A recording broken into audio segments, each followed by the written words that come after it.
Good morning, everyone. This is Yolanda Harris on this early Tuesday morning.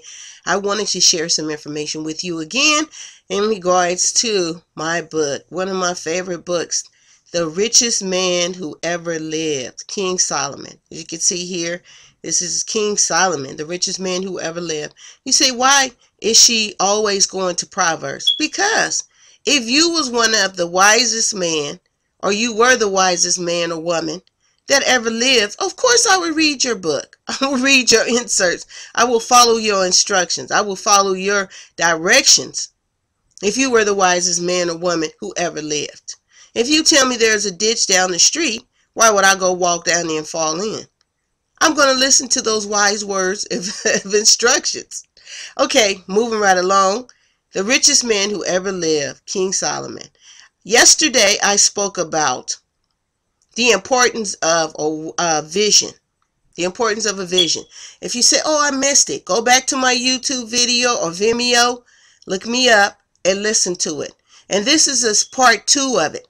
This is the reason why you should have the importance. I'm going to elaborate on the importance of a well-defined vision.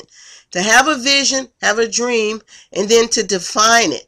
And this is the importance of doing that. King Solomon claims, let's read it together. King Solomon claims that it's so important that without it, our innermost beings will begin to waste away.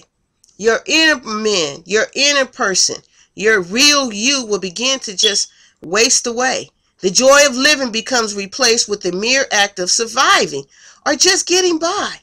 From day to day, you hear people say, you ask them, how you doing today, man or woman? How you doing today, girl? How you doing today, man? And they go, oh, I'm just surviving, man. Just keeping my head above water. They have no goals. They have no vision. They have no dream.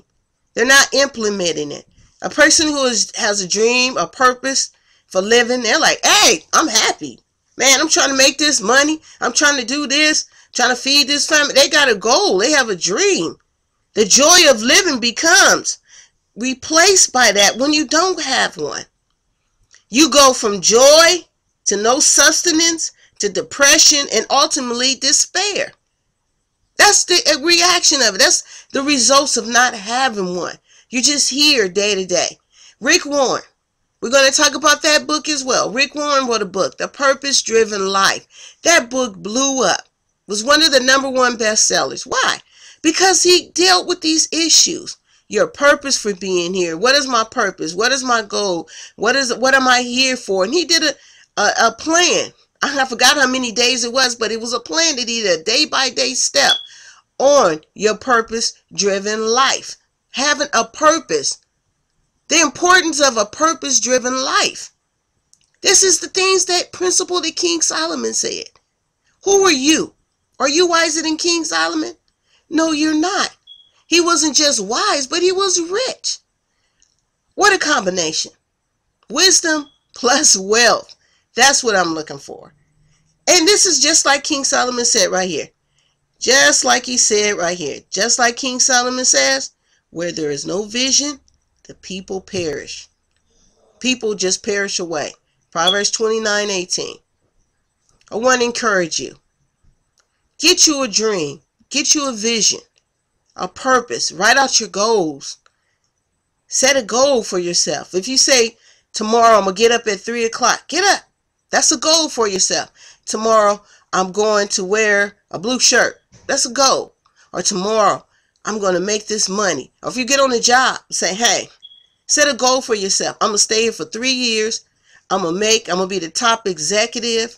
You know, the owner or the president or the manager acknowledges that. They see your work flow begins to change. When you have a goal, when you have a purpose, and you have a destination you're trying to reach, your actions begin to change.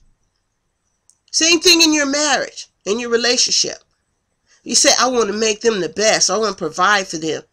Your actions and your goals begin to change. It doesn't become just self-centered. But it comes, you begin to wonder and care about others. Now, in that effort, I care about you. I want to inspire you. I want to share with you, encourage you to do these things, to get a vision, get a dream, set your goals, and then define them. And I'm letting you know the importance of doing that. I also want to plant a seed. Give you some money to help you start or implement your goal or your vision or your dream. Say, how's she doing that? Click the link below, go into the software, and get qualified. Once you get qualified, email me and say, hey, Yolanda, I'm qualified. And I will send you a token. I will send you some money. I will send you a love token as a sentiment from my heart to help you, to let you know that in some incentive that I believe in you. I know you can do it. I believe in you.